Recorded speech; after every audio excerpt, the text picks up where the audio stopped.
Kematian adalah sesuatu yang pasti dialami oleh setiap manusia. Namun, tidak semua tahu kalau ada kematian yang sangat menyeramkan, tidak lazim dan di luar nalar yang diceritakan secara gamblang di dalam Alkitab.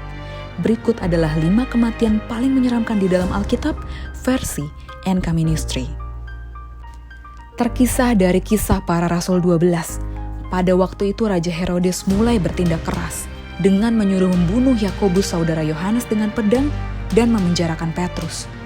Dan berakhir nahas, pada suatu hari Herodes mengenakan pakaian kerajaan, lalu duduk di atas tahta dan berpidato.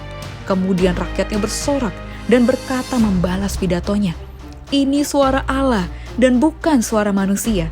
Kemudian seketika itu juga Herodes mati ditampar malaikat Tuhan karena ia sombong dan tidak memberi hormat kepada Allah. Ia mati dimakan cacing-cacing. Tercatat sebagai salah satu perempuan paling jahat di dalam Alkitab yang berhasil mempengaruhi suaminya yang adalah Raja Israel untuk menyembah dewa Baal dan meninggalkan Tuhan. Ialah Isabel, Ratu Israel asal Sidon. Kejahatannya pun semakin menjadi dengan menjadi otak dan aktor utama dari kasus kematian Nabot. Dan Isabel juga bermaksud untuk membunuh Nabi Allah Elia. Tragis, di akhir hidupnya, Isabel mati dengan cara yang sangat hina. Ia dijatuhkan dari istananya sehingga darahnya memercik ke dinding dan ke kuda. Mayatnya pun terinjak-injak dan dimakan anjing, sehingga hanya tersisa kepala, kedua kaki, dan kedua telapak tangannya. Salah satu anomali paling menyeramkan yang pernah terjadi di muka bumi.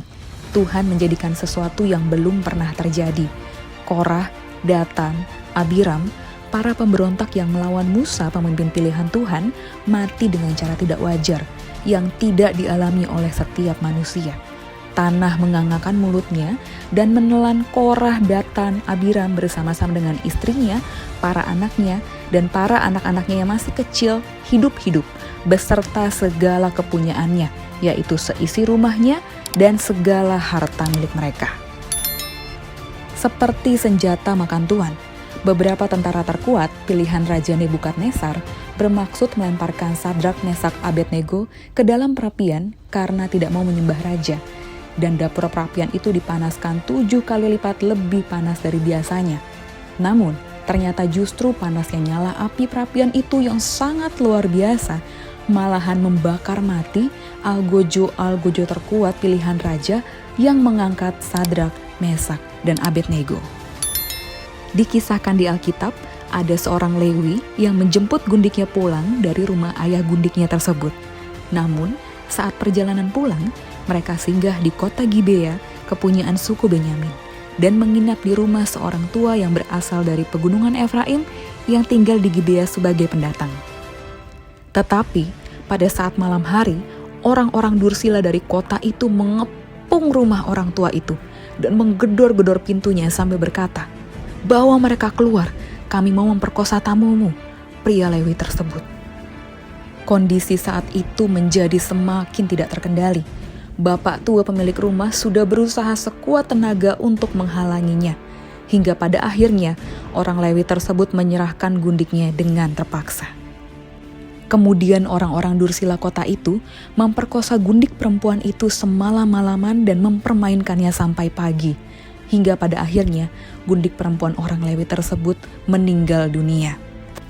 Dengan hati hancur, orang Lewi tersebut membawa jenazah gundiknya pulang. Dan sesampainya di rumah, dimutilasilah mayat gundiknya menjadi 12 potongan, seperti jumlah 12 suku Israel. Lalu ke-12 potongan jenazah gundiknya tersebut dikirimnya ke seluruh daerah Israel sebagai bentuk kekecewaannya yang sangat mendalam, agar semua suku Israel mengetahui kejadian keji apa yang baru ia alami.